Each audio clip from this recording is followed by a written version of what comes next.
এইখানে নানাবিধ high flying কথা, দ্বিকক্ষ বিশিষ্ট, ত্রিকক্ষ বিশিষ্ট অনেক রকমের কথাবার্তা হচ্ছে। কিন্তু যে পলিটিক্যাল পার্টির মধ্যে যে গণতন্ত্রের যে চর্চা, সে বিষয়ে কিন্তু কোনো কথা নাই। মতো যে একটা যোগ্যতা লাগে, সারা দেশ ব্যাপী ৮০-৯০ হাজার সেন্টার, সেইখানে যে নির্বাচন করার মতো যে একটা কঠোর একটা আত্মবিশ্বাস, সেটা ওনার নাই। এটা নাই, এবং উনি এটা করতে চায়ও না। এই যে ব্যবসায়ীরা যারা আপনার $৮ বিলিয়ন কাপড়, ওভেন, তারপরে নিট এই যে আমেরিকায় রপ্তানি করে, এটা তো সোজা ব্যাপার না। তাদের উপস্থিতি আছে গ্রামে গঞ্জে, শহরে নগরে, সব জায়গায় আছে। কিন্তু এনসিপির সব জায়গায় উপস্থিতি নাই। যেখানে উপস্থিতি নাই সেখানে তো চাঁদাবাজি তারা করতে পারতেছে না। করার তো উপস্থিত থাকতে হবে। তো এই একটা বিষয় আছে। কিন্তু নতুন দল, কিন্তু বিএনপি তো বড় দল, সব জায়গায় তাদের আছে। এখন এটা কোনোভাবেই এনসিপি কে চাঁদাবাজি থেকে দায় মুক্তি দেয় না, বিএনপি কেও দায় মুক্তি দেয় না। এটা আমাদের জাতীয় ব্যর্থতা। এই যে চাঁদাবাজি, এই যে আপনার এই কি বলে টাকা আদায় করা, এটার একটা সুরাহা হওয়া উচিত। সুরাহাটা এইভাবে করা উচিত যে যারা আপনার রাজনীতি করবেন তাদের কিন্তু টাকার দরকার আছে। আপনি যদি বলেন যে রাজনীতি করবেন, তারা মিটিং করবেন, এটা করবেন নিজেদের টাকা দিয়ে, সেটা কিন্তু একটা অবাস্তব চিন্তা ভাবনা।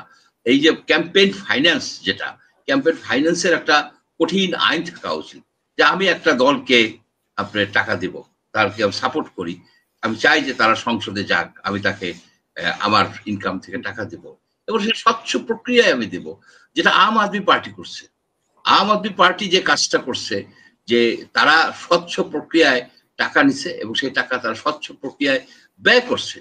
আমরা কেন এটা পারি না? এটা নিয়ে কেন আমরা আলোচনা করতে পারি না? আমাদের ঢাক ঢাক গুড়, এই যে দেখেন, আমি এখানে যে নুরুল হক নূরকে আপনারা অনেকটা করে বলেন যে বিকাশ নূর। সে বিকাশ নূর বলেন কেন? সে বিকাশের মাধ্যমে সে চাঁদা নেয় রাজনীতি করার জন্য। এখানে সে কি অন্যায়টা করছে? এই জিনিসটা আমার কাছে অবাক লাগে যে চাঁদা ডোনেশন, পার্টিকে তো ডোনেশনও দেয়, তাহলে আমরা কোনটাকে চাঁদা বলবো, কোনটাকে ডোনেশন বলবো? আপনার রাজনৈতিক কারণে রাজনীতি করার জন্য যে টাকাটা একজনে দিবে, সেটাই হচ্ছে ডোনেশন, রাজনৈতিক ডোনেশন। আর চাঁদা যেটা, সেটা লোকে যায় আদায় করে নিয়ে আসে, যে ভাই তোমার এতগুলো টাকা দিতে হবে, না দিলে আমি তোমার দোকান বন্ধ করে দেবো। সেটা হচ্ছে জোর জবরদস্তি করা। কিন্তু এখানে যে ডোনেশনে তো জোর হতে পারে না, ডোনেশনে জোর জবরদস্তি হতে পারে না। আমার ইচ্ছায় আমি টাকা দেবো একজনকে রাজনীতি করার জন্য, তার যে আদর্শ, তার যে মানে তার যে প্রোগ্রাম, যে প্রোগ্রাম আমি সাপোর্ট করি, আমার ইনকাম থেকে আমি তাকে টাকা দেবো। এখানে কারো বাধা দেওয়া উচিত না। এখন এই আইন কিন্তু কখনোই তারা করতেছে না, এই আইন কিন্তু কখনো এটা নিয়ে আলোচনা হয় না। আরেকটা বিষয় হচ্ছে কি, যে দেখেন এইখানে নানাবিধ হাই ফ্লাইং কথা, দ্বিকক্ষ বিশিষ্ট, ত্রিকক্ষ বিশিষ্ট অনেক রকমের কথাবার্তা হচ্ছে। কিন্তু যে পলিটিক্যাল পার্টির মধ্যে যে গণতন্ত্রের যে চর্চা, সে বিষয়ে কিন্তু কোনো কথা নাই, সে বিষয়ে কথা নাই। এক একটা পার্টি আমরা দেখা যাচ্ছে যে 15 বছর 20 বছর ধরে একই লোকে চালাচ্ছে। আপনার এই কাউন্সিল হয়তো 15 বছর ধরে কাউন্সিল হয় না। আপনি দেখেন এই যে দেখেন যে জাতীয় পার্টি কি হলো, যে প্রেসিডেন্ট যে সে এক কলমের খোঁচা এর বাদ দিয়ে দেয়, আরেকজনকে নেয়, আরেকজনকে অ্যাপয়েন্টমেন্ট দেয়। এটা কোন ধরনের পলিটিক্যাল পার্টি? এটা তো আপনার একটা বোর্ড, একটা কোম্পানিতেও এরকম হয় না। সুতরাং আমাদেরকে যে যদি গণতন্ত্র আমরা চাই, রাষ্ট্রে যদি আমরা গণতন্ত্র এস্টাবলিশ করতে চাই, তাহলে পলিটিক্যাল পার্টির মধ্যে গণতান্ত্রিক প্রক্রিয়াটা চালু করার ব্যবস্থা করতে হবে। আপনার যারা যে এখানে আসে, এইখানে যে আলী রিয়াজের দরবারে যে লোকজন যাচ্ছে, সে কি একবার বলছে যে আপনারা কাউন্সিল করে আসেন? তারা যে প্রতিনিধি, তার পলিটিক্যাল পার্টি গুলি যে এই যে 100 না 200 পলিটিক্যাল পার্টির যে তারা যে প্রতিনিধি, তার প্রমাণ কি? প্রমাণ তো একটাই প্রমাণ, সেটা হবে কাউন্সিল করবে। তারা কাউন্সিল করার পরে যে নেতৃত্ব আসবে, সেই নেতৃত্বে হচ্ছে ওই পলিটিক্যাল পার্টিকে রিপ্রেজেন্ট করবে। তারা কি সেটা করতেছে না।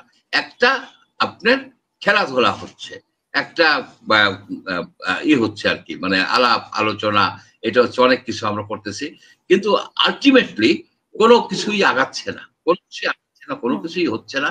শুধুমাত্রই আপনার মানে যে আছে না, কি বলে, যে বাংলায় একটা শব্দ আছে ভেরেন্ডা ভাজা। ভেরেন্ডা ভাজা মানে হলো কি, ভেরেন্ডা ভাজা কিছু আসে না, ইউজলেস ইউজলেস। ভেরেন্ডা ভাজা হচ্ছে এখানে, আসল কোনো কাজই হচ্ছে না। নির্বাচনের তারিখ নিয়ে ডক্টর ইউনূস নানা রকমের কথা বলছেন, নানা রকমের কথা। যখন একটা ক্রাইসিস হয়, কোনো একটা বিষয় হয়, উনি 8-10টা দলকে আনেন, এনে বলেন যে আমরা নির্বাচন দিয়ে দিচ্ছি। এই যে বললো গতকাল না পরশুদিন যে হায়দার আকবর রনকে বললো যে নির্বাচন দেওয়া হবে, কাউকে বলেনি, ওনাকেই শুধু বলছে, কানে কানে এটা বলছে। আমি ডক্টর ইউনূসের এই যে নির্বাচন নিয়ে যতগুলি সে তারিখ, নানাবিধ এখানে যে নানাবিধ টাল বাহানা যে শব্দটা উনি করছেন, এতে উনার উপর আমার কোনো আস্থা নাই, আমার কোনোই আস্থা নাই। উনি শেষ পর্যন্ত উনি নির্বাচন করার মতো যে একটা যোগ্যতা লাগে, একটা যোগ্যতা লাগে সারা দেশ ব্যাপী 80-90 হাজার সেন্টার, সেইখানে যে নির্বাচন করার মতো যে একটা কঠিন কঠোর একটা আত্মবিশ্বাস, সেটা ওনার নাই, এটা নাই, এবং উনি এটা করতে চায়ও না। উনি নির্বাচন করতে চায় না, কারণ ওই যে বলছে যে ফেব্রুয়ারি মাসে নির্বাচন করবে, ফেব্রুয়ারি মাসে হবে আপনার ওই বার্মা, আপনার আরাকান আর্মির সাথে বার্মিজদের যুদ্ধ হবে, উইন্টার অফেন্সিভ হবে। উইন্টার অফেন্সিভ হইলে আপনি সেখানে তো একটা যুদ্ধ অবস্থা, আপনার কিসের নির্বাচন? উনি নির্বাচন দেবে না। আপনার আমরা বাংলাদেশ একটা ফাঁদে পড়ে গেছে, একটা বড় ধরনের ফাঁদে পড়ে গেছে, এই সিন্দাবাদের বুড়ার হাতে একটা বড় ধরনের ফাঁদে পড়ে গেছে। এখন আমাদের দরকার হচ্ছে জাতীয় মুক্তি। ইউনূসের হাত থেকে দেশকে মুক্ত করতে হবে। এই দেশকে যদি আপনি মুক্ত না করতে পারেন, তাহলে আপনার যেমন অর্থনীতি, আপনি দেখেন 1 তারিখে কি ঘটনাটা ঘটবে। এখন কি বলতেছে যে 25টা আপনার বোয়িং বিমান কিনবে। এই ধরনের কোন কথা, মানে কি কেমন একটা কথা যে 25টা বোয়িং বিমান আপনি যে কিনবেন, সে বোয়িং বিমান আপনি কি করবেন? সে বিমানগুলি আপনি ফাইন্যান্স করবেন কিভাবে?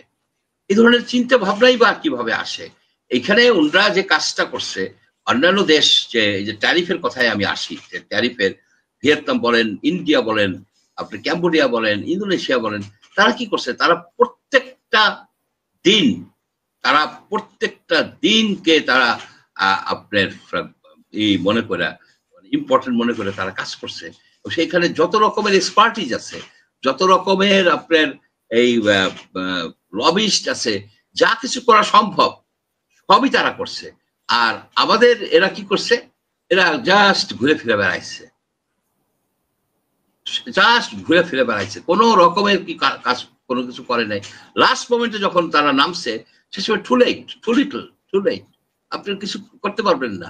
আপনার এই যে 50%, 51% ট্যারিফ দিয়ে আপনি কি ব্যবসা করতে পারবেন? আপনি পারবেন না। এই যে ব্যবসায়ীরা যারা আপনার $8 বিলিয়ন কাপড়, ওভেন, তারপরে নিট, এই যে আমেরিকায় রপ্তানি করে, এটা তো সোজা ব্যাপার না, একদিনে হয় নাই।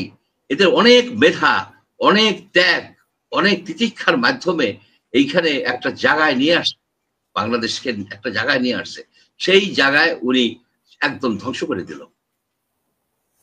উনাকে জাতির জিজ্ঞেস করা উচিত, আপনি কেন টাস্ক ফোর্স করেন নাই? আপনি অন্যান্য রাষ্ট্র যেভাবে আগাইছে ট্যারিফ ইস্যুতে, আপনি আগান নাই কেন? You have to explain, otherwise you get lost. আপনাকে দরকার নেই আমাদের। আপনার সবচেয়ে গুরুত্বপূর্ণ যে সেক্টরটা, সেই সেক্টরটা আপনি শেষ করে দিন। আচ্ছা, নেগোসিয়েশন করবে কে করবে? আপনার একটা প্রোটোকল আছে তো, নেগোসিয়েশন করার জন্য উনি দিচ্ছে প্রথমে লুৎফে বলে এক লোক, আপনার নাম শুনছেন কিনা জানি না, লুৎফে বলে এক ভদ্রলোক আছে, সে অন্য দেশের নাগরিক, সে বাংলাও পড়তে পারে না, সেই ভদ্রলোকরে দিচ্ছে নেগোসিয়েশন করার জন্য, সে কিছুই করতে পারে নাই। পরে গেছে এই যে খলিল, এই যে ডক্টর খলিলুর রহমান, সে হচ্ছে ন্যাশনাল সিকিউরিটি অ্যাডভাইজার। এই ভদ্রলোকের সাথে কেন তারা আলোচনা করবে? ন্যাশনাল সিকিউরিটি অ্যাডভাইজারের সাথে তারা আলোচনা করে নাই। লাস্ট মোমেন্টে যখন এই আপনার কি বলে কমার্স ডিপার্টমেন্টকে ইনভলভ করছে, তখন কিছুটা গতি পাইছে। কমার্স ডিপার্টমেন্টকে যখন তারা ইনভলভ করছে, এমনকি যে যারা বিজনেসম্যান, যাদের সবচেয়ে বেশি হারানোর কথা, এইখানে সবচেয়ে বেশি ক্ষতিগ্রস্ত, তাদেরকে আপনি নেন নাই কেন? আপনি একটা নন ডিসক্লোজার চুক্তি করে বসে আছেন, আপনি তাদেরকে জানাতে পারবেন না। এই যে একটা নির্বুদ্ধিতা, এই যে একটা আনাড়িপানা, এটা তো কোনো মাপ নাই, আপনি জাতীয় স্বার্থ নিয়ে, জাতির স্বার্থ নিয়ে আপনি তো খেলাধুলা করতে পারেন না। আপনি তো সেই খেলাধুলা করার জন্য আনা হয় নাই। আপনি যদি নাই পারেন, আপনি ছেড়ে দেন। আরো অনেক লোক আছে বাংলাদেশে যারা রাষ্ট্র চালাইতে পারে, যারা ইম্পর্টেন্সটা বুঝতে পারে যে আমাদের স্বার্থগুলি কি কি, কোথায় আমাদের স্বার্থ জড়িত আছে।